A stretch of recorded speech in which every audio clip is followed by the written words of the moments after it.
Izinkan lalu yang hamba yang penuh dosa ini mengenalkan diri dulu ya. Karena soalnya tadi agak salah setek mbaknya tadi kan. Nama asli Muhammad Abdul Rashid, panggilan Acid Ampas Kopi. Panggilan ke saya kan tak bawa dong. Alhamdulillah sudah tamat kelas 6. Sekarang kok umur 11 tahun lah selesai kelas 6. Bilo capek aja muda bana tangannya. Maksudnya sampai 1,5 tahun lah masuk kelas 6. Kan? Mengikuti lomba di TV di RCTI tahun 2000 sampai balik. Ibu kalau lihat di TV itu Bu 2004 balik Bu, gagallah dari Pekanbaru itu Syekh Rashid namanya tuh. Yang mengasih nama gelar Syekh Rashid itu Syekh Ali Jaber, imam masjid besar di Madinah. Dan 2005 balik itu ikut di ajang dai, alhamdulillah juara 1. 2000 sampai balik itu memang lagi bana Bu. Capek banget, silakanlah yang lain. Tapi tahun 2015 penuh perjuangan, akhirnya bisa menjadi juara 1. Kini bisa tampil sampai ke Hong Kong, sampai ke seluruh Indonesia, dan semoga dakwah Syekh Rashid menjadi keberkahan di seluruh dunia, insya Allah. Kalau nioba silaturahmi, kalau ada waktu-waktu senggang, kok namanya Jalan Parit Indah. Nampak video Maharaja kan, nampak pamflet video Maharaja itu kan masuk aja udah lah. Tapi jangan masuk ke video Maharajanya. Masukan belok kiri.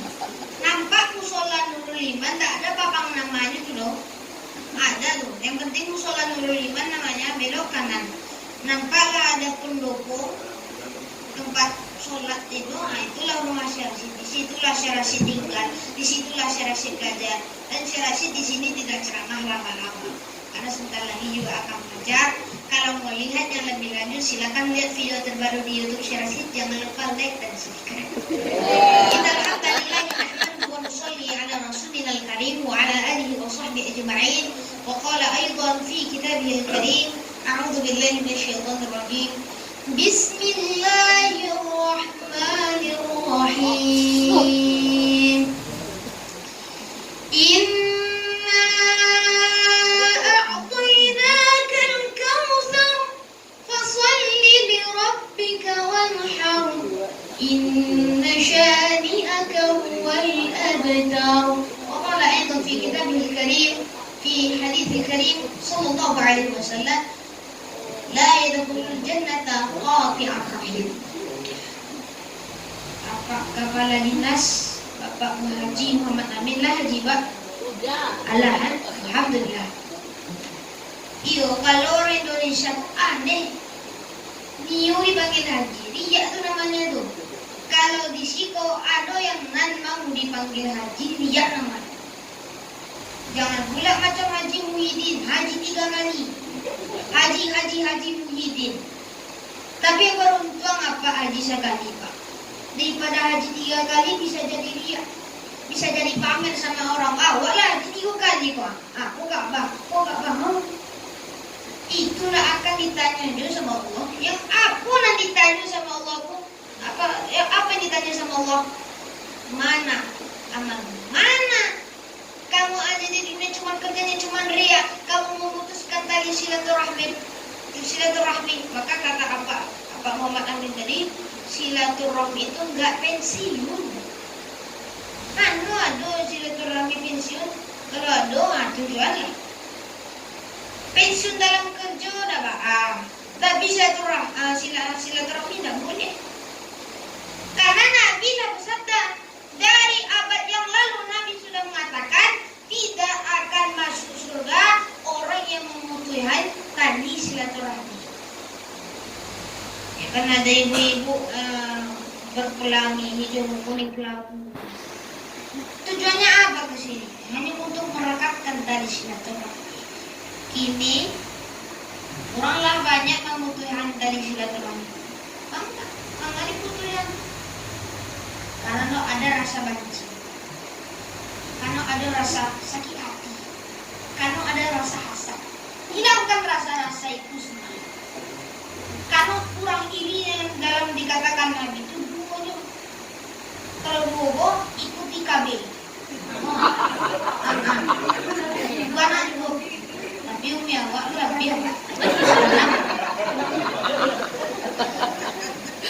Kata Nabi, iri itu yang mulia cuma dua. Pertama, iri kalau ada orang baca Quran, iri kalau ada orang kaya dan menginfakkan hartanya. Itu boleh iri.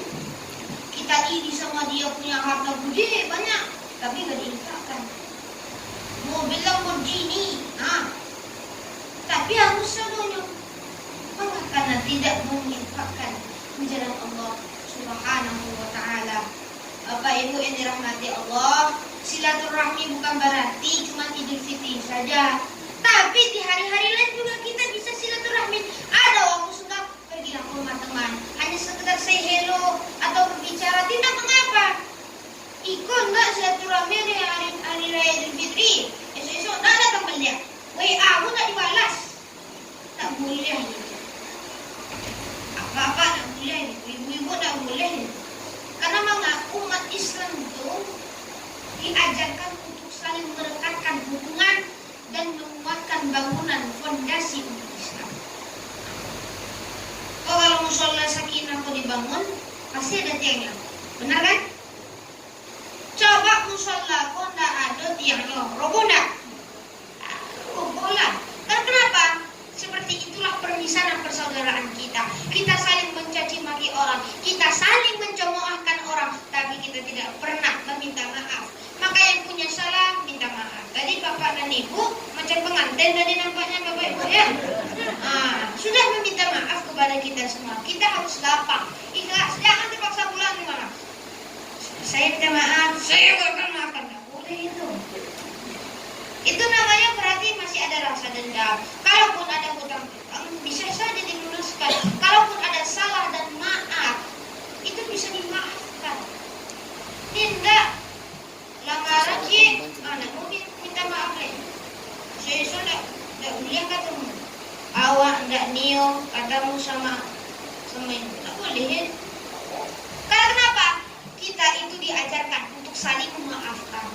Fa'fu berdamai, bermaafkan, supaya kita ini saling bersaudara, supaya kuat dengan apa? Silaturahim. Sabantalai Idul Adha,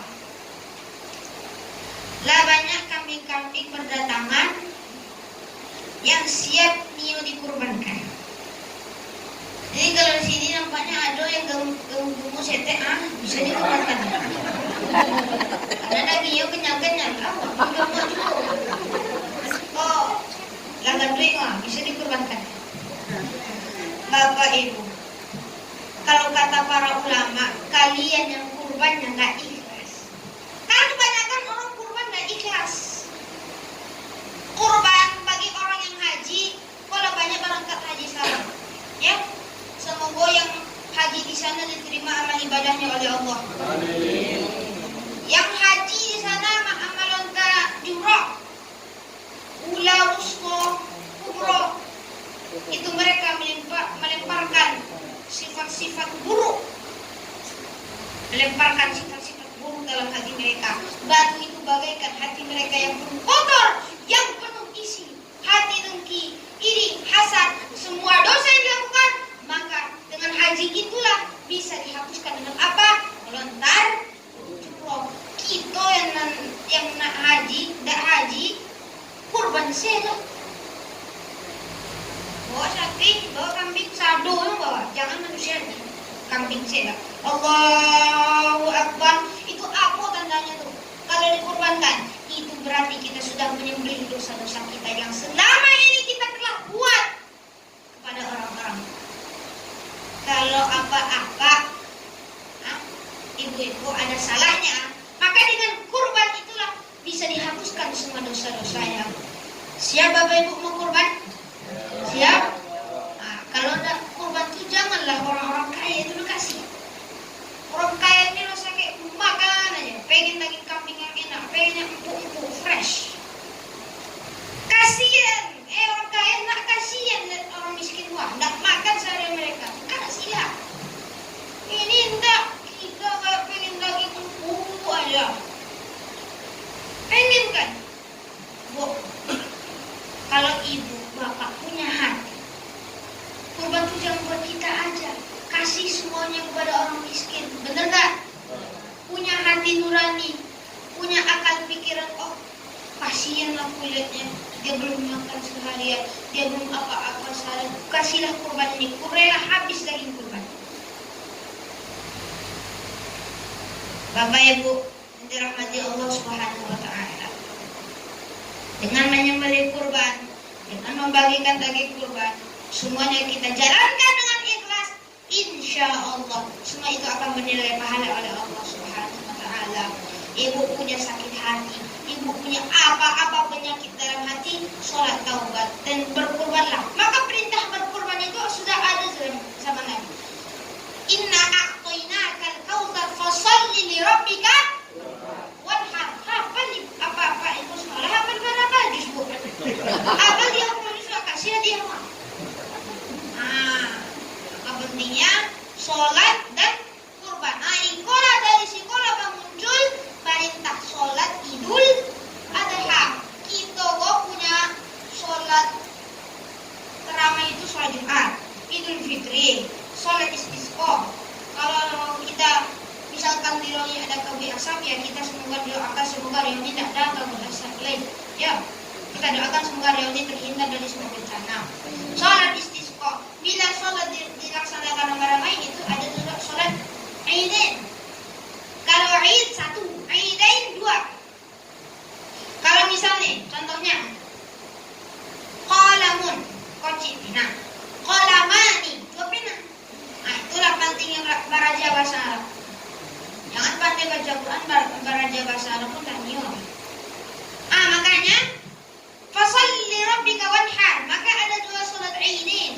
Pertama sholat Idul Fitri, kedua sholat Idul Adha. Maka Bapak Ibu yang dirahmati Allah Subhanahu wa Ta'ala, oleh karena itu siapkan jiwa dan raga kita menghadapi kurban nanti. Kalau Bapak Ibu gak tega lihat sapi itu disembelih, gak tega kan? Kan kebanyakan orang gak tega lihat sapi disembelih. Udah ikhlaskan aja. Orang sapi itu mau sendiri kok. Aku ikhlas ya Allah, aku pengen disembelih, makanya disembelih. Maka bagi kala innamas shadaqatu lil fuqara, sesungguhnya kurban, daging kurban yang punya Bapak Ibu semua dibagikan kepada orang fakir, orang miskin, innamal fuqara wal masakin wal 'amilina 'alaiha wal mu'allafati qulubuhum, orang yang hatinya terpaut dengan Allah, wa fir riqabi wal gharimin, orang-orang yang berhutang, wal mujahidina fi sabilillah, dan orang fi sabilillah, wa ibnis sabil. Ibn artinya anak, sabil artinya jalan, ibnis sabil anak jalanan. Ada filmnya itu di TV kok. Tapi ibnus sabil di sini maksudnya bagi kau. Ini sedang beraja agama. Pitilah habi, makanan tak do. Kalau andai kata kita bertemu dengan ibnus sabil, tanya dulu. Nopai kama, nopai baraja pak, baraja di mana pesantren, aku mah, ambil kau daging kurban kau, insya Allah bermanfaat. Itulah yang boleh dikasih. Orang-orang yang fakir, dagingnya kurang, dagingnya tidak ada, maka berikan saja kepada dia. Orang yang miskin, berikan saja kepada dia. Orang yang hatinya terpaut masih mu'allaf atau qulubuhum wa fir riqab, orang-orang yang sedang mu'allaf ataupun hatinya baru terpaut dengan Allah, kasihlah kepadanya. Perintah Allah itu dalam lengkap, cuman kita ini yang gak mengamalkannya. Maka dilaksanakanlah. Bapak Ibu masih sehat, sedangkan teman-teman ajit yang di sana itu kasihan mereka, kecil-kecil sudah harus sekolah. Kalau Bapak Ibu bertamu waktu habis ambil daging kurban, maka berikanlah. Nah, ini daging kurban, mau ambil, asalkan jangan duit haram. berharap ke anak yatim, ke anak fakir miskin. Ujung-ujungnya pikiran haram. Dan ikolah bahayanya kalau apa-apa ibu-ibu ngambil daging kurban dengan cara gosok. Gosok tuh. Mengambil tanpa sepengetahuan yang punya daging kurban. Hai, gua kenapa? Ambil je lah. Tiba-tiba, mana daging gua? Tiba-tiba langsung darinya kan. Ambil yang haram. Karena kenapa? Gosok itu mencuri.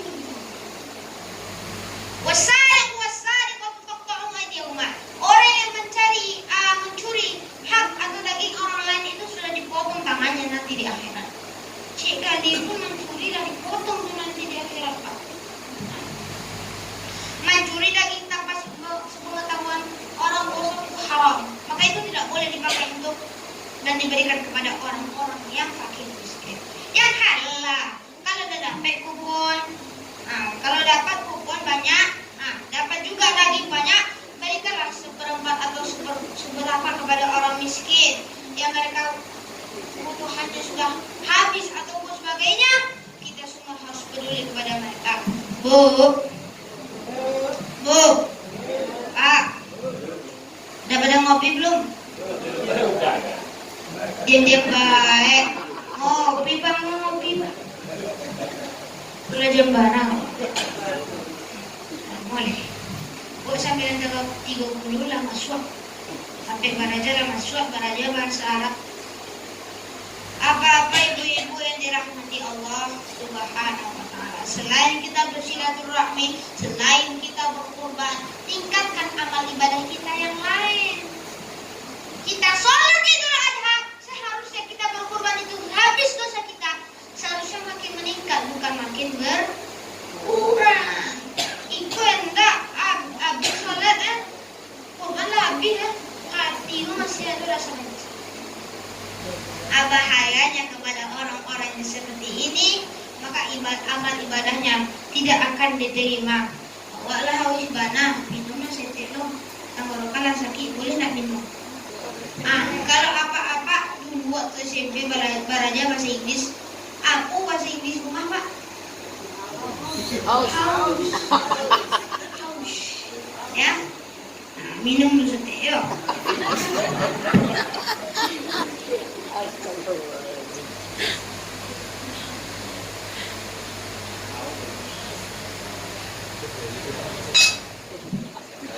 Alhamdulillah.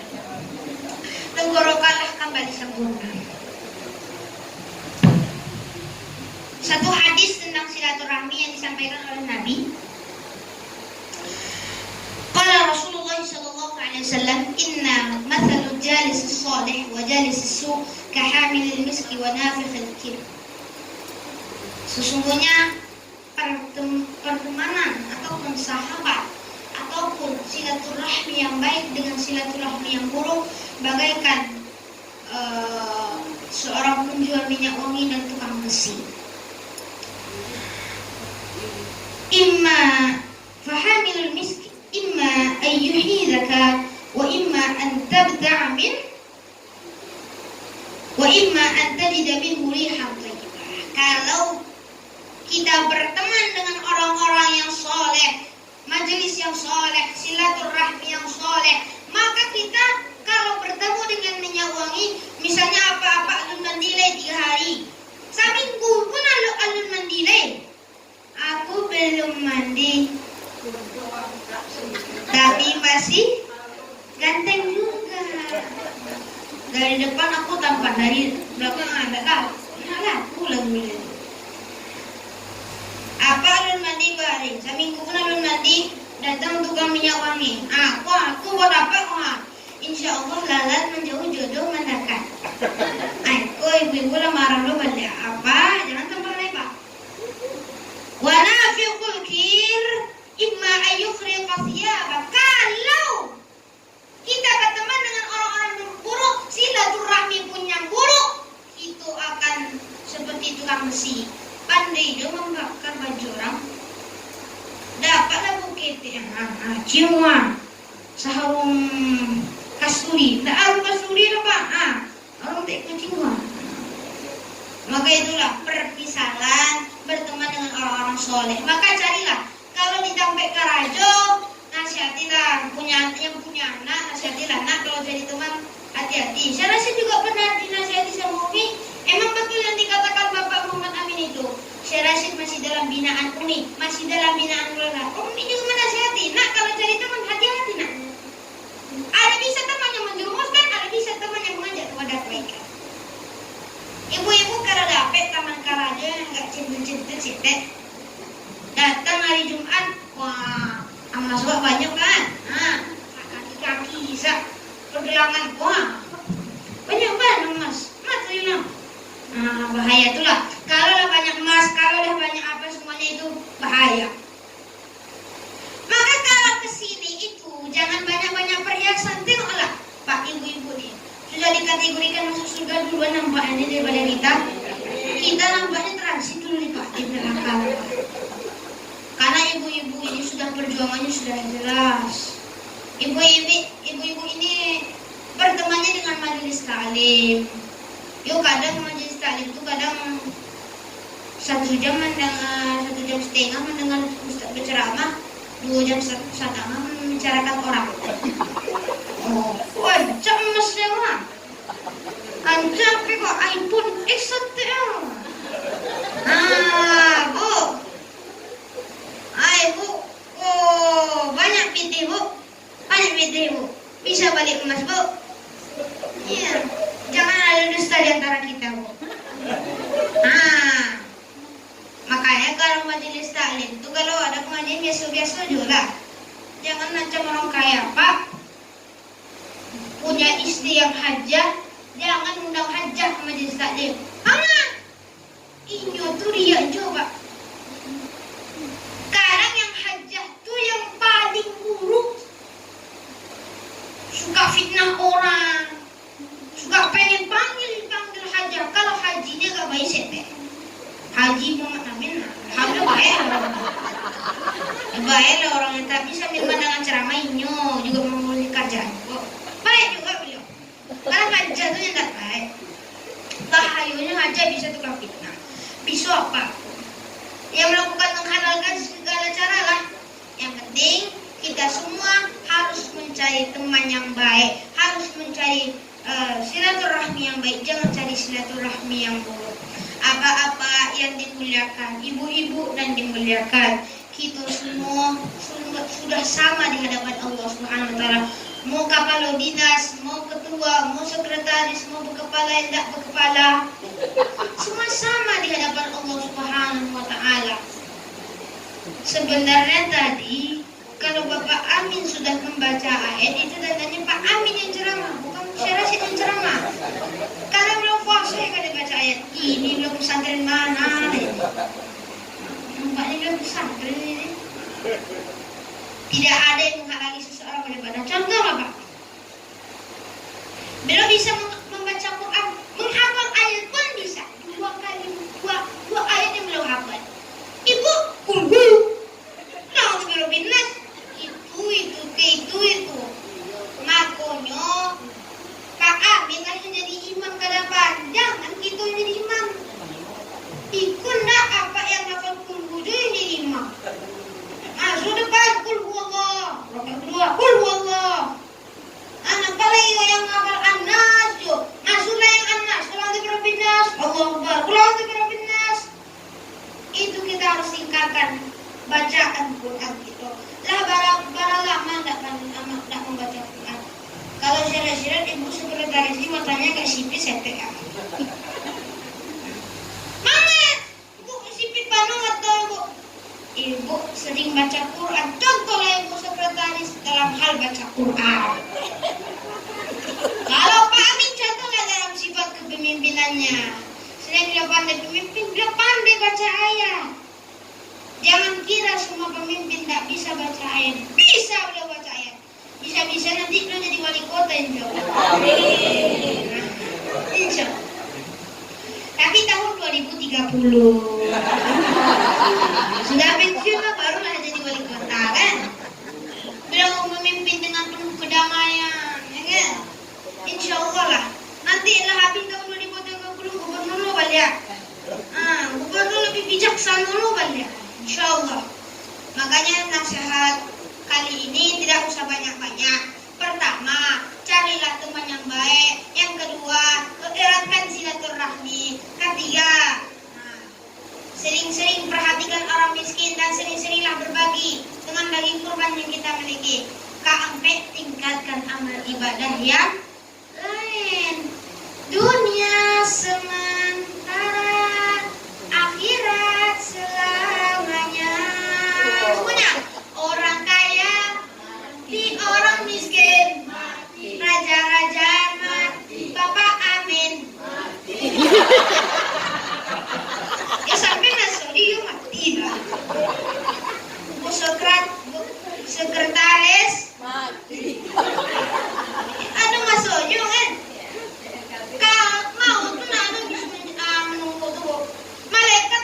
cubit. Pas sampai dicubit Pak Amin, udah mati Pak Amin. Tiba langsung pegang tangannya. Innalillahi wa inna ilaihi raji'un. Itu husnul khotimah. Bila ada orang mati, kok ada cerita mau? Dia udah nggak cerita nak? Aku masih jam 9.10 awak masuk jam 9.30. Ceritanya bagiku. Ada seseorang kakak dan adik. Kakaknya tuh ahli ibadah. Adiknya tukang maksiat. Batato lah, panu, langan-langan, satu tua. Sedangkan abangnya rajin masjid, rajin kemana-mana, sering bermultaqah dengan para ulama, bertemu dengan ulama, bermusyawarah gitu. Adiknya bermusyawarah dengan para cewek-cewek.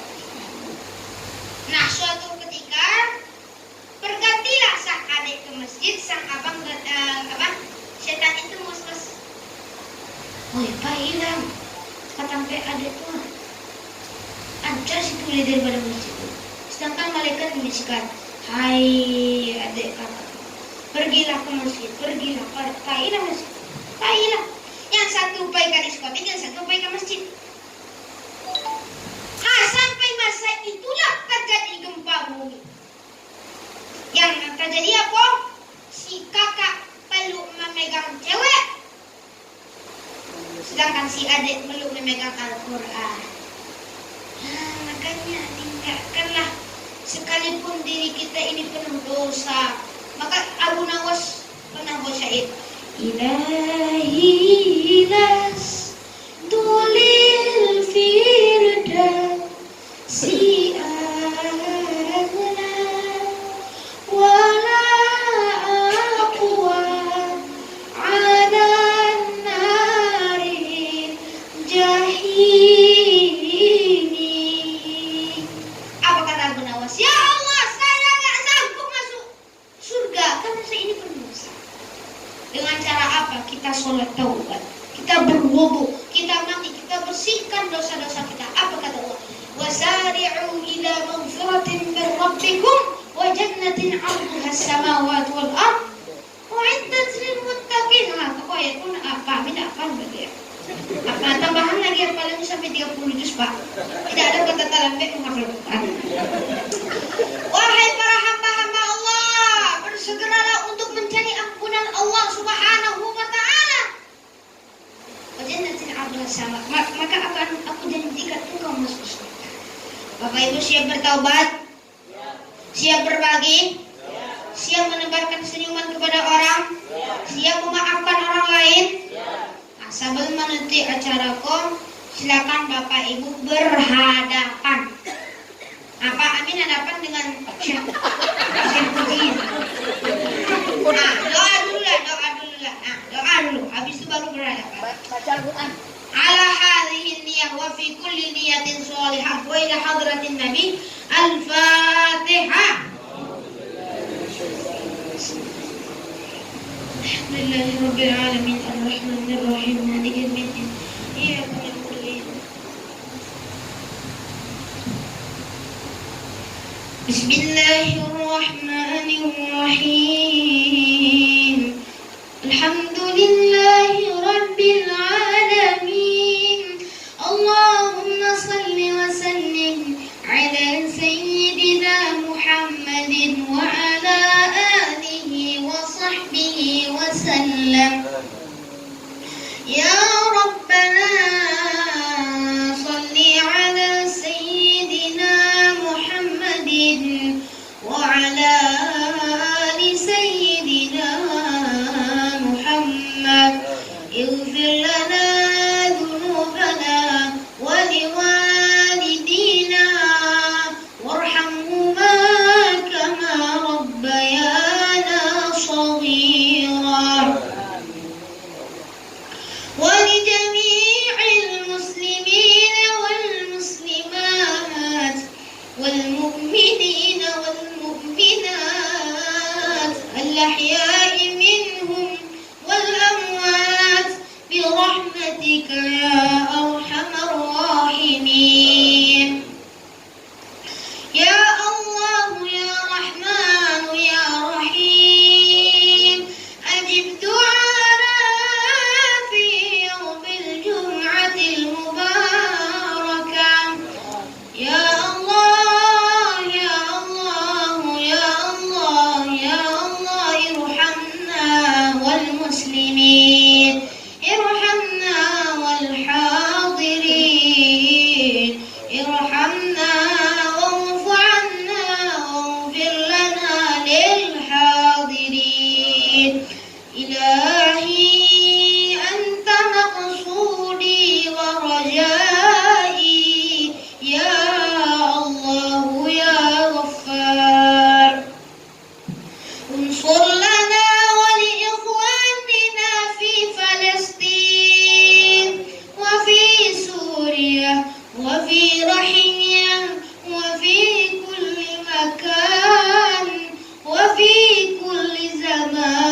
kami ya Allah. Sehatkan badan kami ya Allah. Matikan kami dalam keadaan husnul khotimah ya Allah.